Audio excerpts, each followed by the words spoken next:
ఎవరికి ఎక్కడెక్కడ బాధ్యత పెట్టిండు ఏంది ఏం కథ అంటే Rahmat Nagar division Komatireddy Venkatreddy Pongureddy Srinivasareddy, Borabanda division Seethakka Malluravi, Vengalrao Nagar division Tummala Nageswararao Vakiti శ్రీహరిలు,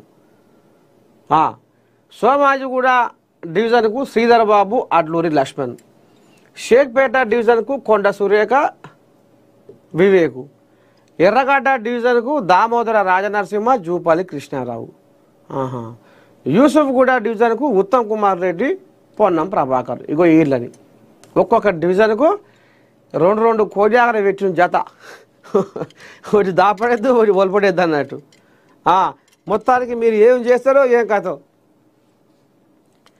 Jubilee హిల్స్లో కాంగ్రెస్ జెండా ఎగరాలే అని ఆ కోజాగలకు బెత్తం తీసుకొని ఆడిస్తుండు. మరి కోజాగలు ఎక్కడెక్కడ తిరుగుతున్నాయో, ముసురు పడుతుంది. ఈ ముసుట్లా అంత కంపు కంపు బురద మన్ను మషాడం. ఇక ఇప్పుడు వచ్చింది కోజాగలకు సాగు. ఇక ఈ కోజాగలు ఏది ఆ కోజాగలు కూడా ఇప్పుడు ఇక నిన్న ఏసీ కార్లల్లో తెల్లంగీలు వేసుకొని తిరిగిన కోజాగలు అన్ని పార్టీల కోజాగలు ఇక ఇప్పుడు ఇక ఆ తెల్లంగి మాషా ఏమి లేదు, ఆ తెల్లంగి మీద మరకబడ్డా ఏమి లేదు.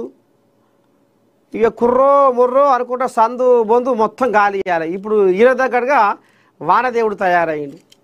ప్రతి గల్లీకి వరద బురద మన్ను మషాడం అయినా అల్లకెళ్ళి పోవాలి, ప్రచారం చేయాలి. తప్పదా?